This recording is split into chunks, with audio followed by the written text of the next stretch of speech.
পুরোদমে Iran, Israel ও Hezbollah এবং হুতি বিদ্রোহী ফিলিস্তিনি যোদ্ধারা যুদ্ধ চলছে। আর এই মুহূর্তে আমাদের হাতে এসেছে যুদ্ধের সবথেকে গুরুত্বপূর্ণ তাজা আপডেট সংবাদ। প্রথমেই জানাবো, গাজায় জোরদার ইসরায়েলি হামলায় একদিনে নিহত 151 জন নিরীহ ফিলিস্তিনি। ফিলিস্তিনের অবরুদ্ধ গাজায় জোরদার হামলা শুরু করেছে ইসরায়েল বাহিনী। রোববার 18 মে দিনভর অভিযান চালিয়ে উপত্যকাটিতে 151 জন নিরীহ ফিলিস্তিনিকে হত্যা করেছে তারা। আজ 19 মে এক প্রতিবেদনে এই তথ্য জানিয়েছে কাতার ভিত্তিক সংবাদ মাধ্যম আল জাজিরা। এরপর জানাবো, ইসরায়েলের যুদ্ধের বিরুদ্ধে এবার নেদারল্যান্ডসে লাখ লাখ মানুষের বিক্ষোভ। গাজায় ইসরায়েলের বিরুদ্ধে যুদ্ধের কারণে নেদারল্যান্ডসে সরকারের কঠোর অবস্থান চেয়ে লক্ষাধিক মানুষ নেদারল্যান্ডসের হেগ শহরে অভূতপূর্ব এক বিক্ষোভ করেছেন। বিক্ষোভকারীদের বেশিরভাগই ইহুদি এবং খ্রিস্টান। তারা চায় নেতানিয়াহু যেন এই ধরনের যুদ্ধ বন্ধ করে, তা না হলে তারা তাদের সরকারের মাধ্যমে পুরো ইসরায়েলকে কঠোর নিষেধাজ্ঞা দিতে যাচ্ছে। এবারে জানাবো, জো বাইডেনের শরীরে ক্যান্সার ধরা পড়েছে, ছড়িয়ে পড়েছে হাড়েও। যুক্তরাষ্ট্রের সাবেক প্রেসিডেন্ট জো বাইডেনের শরীরে প্রোস্টেট ক্যান্সার ধরা পড়েছে। এই ক্যান্সার একটি আক্রমণাত্মক রূপ ধরা পড়েছে তার শরীরে, যা তার হাড়েও ছড়িয়ে পড়েছে বলে জানা গেছে। খুব শীঘ্রই জো বাইডেনের মৃত্যু হতে পারে, এমনটাই আশঙ্কা করা হচ্ছে। জানাবো, একই সঙ্গে চীন, পাকিস্তান, আফগানিস্তান লক্ষ্য ভারত। ভারতের অপারেশন সিঁদুরের পর পাকিস্তান এখন চীনের দিকে ঝুঁকেছে। পাকিস্তানের উপপ্রধানমন্ত্রী ও পররাষ্ট্রমন্ত্রী ইসাকদার সোমবার চীন সফরে যাচ্ছেন। এই সফরে আঞ্চলিক শান্তি, নিরাপত্তা ও দ্বিপাক্ষীয় সম্পর্ক নিয়ে চীনের পররাষ্ট্রমন্ত্রী ইয়াং ওয়েংয়ের সঙ্গে তার গুরুত্বপূর্ণ বৈঠক হবে। সেখানে আফগানিস্তানের প্রধানমন্ত্রীও গিয়েছেন। এ বিষয়ে গুরুত্বপূর্ণ সংবাদ জানাবো, সঙ্গেই থাকুন। এবং সর্বশেষ জানাবো, নির্বাচন আদায়ে ধীরে ধীরে কঠোর হচ্ছে বিএনপি। অন্তর্বর্তীকালীন সরকার অবিলম্বে ত্রয়োদশ জাতীয় সংসদ নির্বাচনে সুনির্দিষ্ট রোডম্যাপ না দিলে রাজপথে নামবে বিএনপি। এজন্য ধীরে ধীরে তারা কঠিন থেকে আরও কঠিনের দিকে যাচ্ছে। প্রিয় দর্শক, এতক্ষণ শুনছিলেন সংবাদ শিরোনাম, এবারে বিস্তারিত। তবে তার আগে বন্ধুরা, অনুরোধ থাকবে এই সংবাদটিতে একটি লাইক দিন। এই চ্যানেলে আপনি নতুন হয়ে থাকলে আমাদের সংবাদটি দেখতে দেখতে চ্যানেলটি সাবস্ক্রাইব করে রাখুন।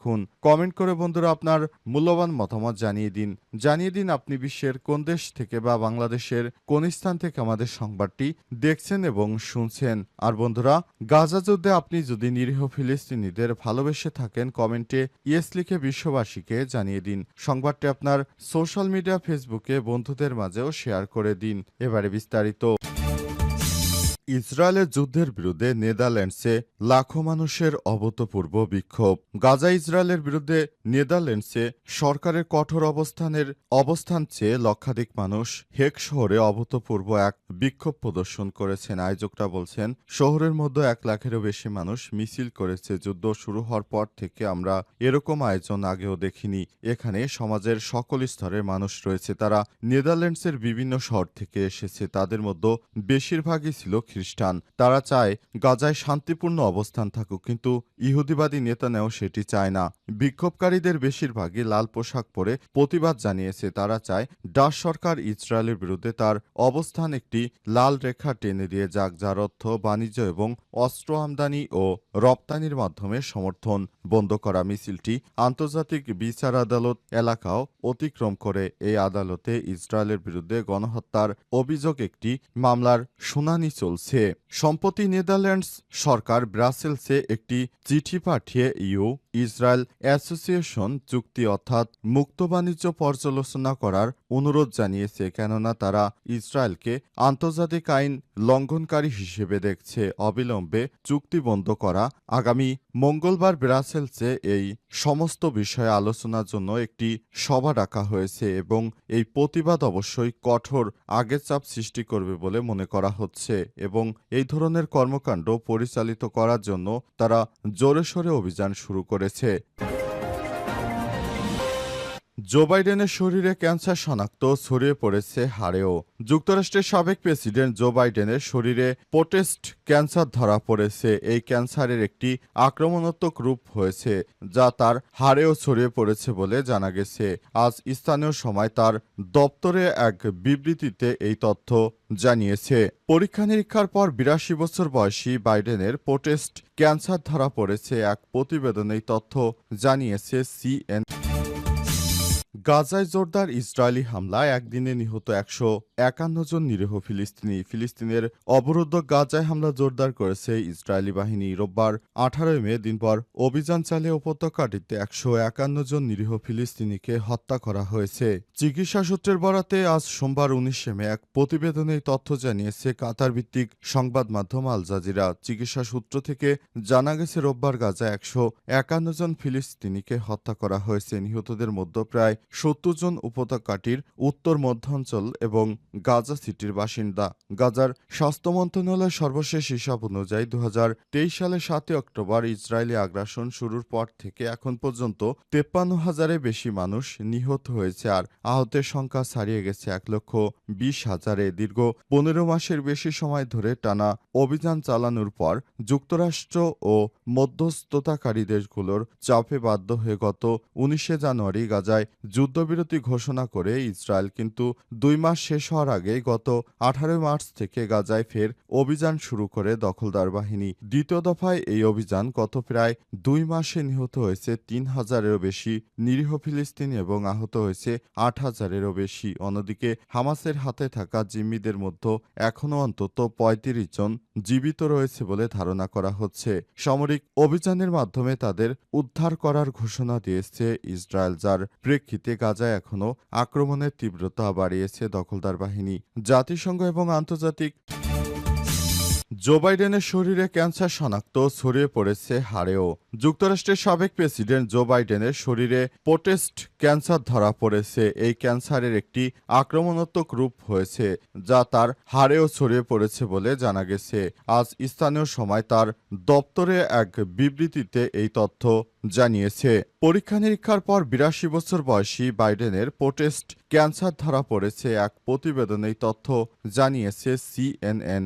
বিবৃতিতে বিস্তারিত জানিয়ে বলা হয়েছে, গত সপ্তাহে প্রেসিডেন্ট জো বাইডেনের প্রস্রাবের সমস্যা বাড়ে। তখন পরীক্ষা নিরীক্ষার জন্য তার পোস্ট এবং একটি গুটি ধরা পড়ে। পরে শুক্রবার চিকিৎসকরা নিশ্চিত করেছেন তিনি পোস্ট ক্যান্সারে আক্রান্ত। ক্যান্সারটি বেশ আক্রমণাত্মক, যার গ্লিসন স্কোর ৯, গ্রেড গ্রুপ ৫ এবং এটি হাড় পর্যন্ত ছড়িয়ে পড়েছে। তবে আশার কথা জানিয়ে বলা হয়েছে, ক্যান্সারটি হরমোন সংবেদনশীল হওয়ার পর এর চিকিৎসা সম্ভব। প্রেসিডেন্ট এবং তার পরিবার চিকিৎসকদের জন্য বসে বিভিন্ন চিকিৎসা পদ্ধতি নিয়ে আলোচনা করছেন।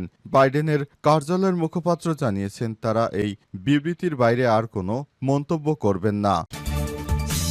নির্বাচন আদায়ে ধীরে ধীরে কঠোর হচ্ছে বিএনপি, নেতাদের বক্তব্যে ইঙ্গিত। অন্তর্বর্তীকালীন সরকার অবিলম্বে ১৩দশ জাতীয় সংসদ নির্বাচনে সুনির্দিষ্ট রোডম্যাপ না দিলে প্রয়োজনে রাজপথে নামতে পারে বিএনপি। গত ২ দিনে বিএনপির ভারপ্রাপ্ত চেয়ারম্যান তারেক রহমান সহ দলটির সিনিয়র নেতাদের সাম্প্রতিক বক্তব্য এমনই ইঙ্গিত পাওয়া যাচ্ছে। তবে এই ব্যাপারে এখনও চূড়ান্ত সিদ্ধান্ত নেয়নি দলটি।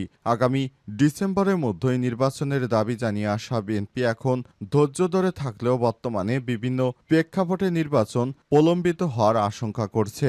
এরপরও নির্বাচন আদায়ে ইস্যুতে এখনই রাজপথে নেমে সরকারকে বিব্রতকর পরিস্থিতিতে ফেলতে চায় না তারা। দলটি মনে করে এই সরকারের ব্যর্থতা মানে দেশের গণতান্ত্রিকামী জনগণের ব্যর্থতা।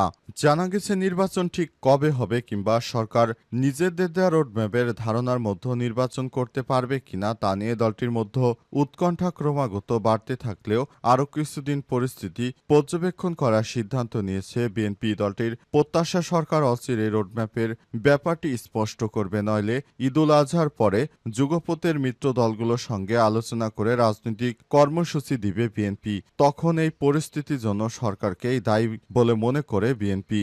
অবশ্য দলটি এখনও মনে করে যে সরকারে এমন কোনো পরিস্থিতি তৈরি করা উচিত নয় যেখানে নির্বাচনের জন্য রাজনৈতিক দলগুলোকে আবারও রাস্তায় নামতে হয়। তেমনটা হলে তা খুবই বিব্রত করা হবে। বিএনপির দুইজন দায়িত্বশীল নেতা বলেন, অন্তর্বর্তীকালীন সরকার নির্বাচনের সুনির্দিষ্ট রোডম্যাপ নিয়ে টালবাহানা শুরু করেছে। নির্বাচনের কথা বললেই তারা সংস্কার ইস্যু মানে সামনে আনে, কিন্তু সংস্কার প্রক্রিয়াও ধীরগতিতে এগোচ্ছে। এটি অবাধ সুষ্ঠু নির্বাচনের স্বার্থে কোনো সংস্কারগুলো অগ্রাধিকারের ভিত্তিতে আগে করতে হবে, সরকার সেটিও বলছে না। সরকার এর মতিগতি দেখে মনে হচ্ছে তারা থেকে যেতে চায়। সুতরাং গণতন্ত্র পুনরুদ্ধার, নির্বাচনী দাবিতে আমাদের আবারও হয়তো মাঠে নামতে হতে পারে, সেদিকেই পরিস্থিতি যাচ্ছে বলে ইঙ্গিত দিয়েছে বিএনপির নেতারা।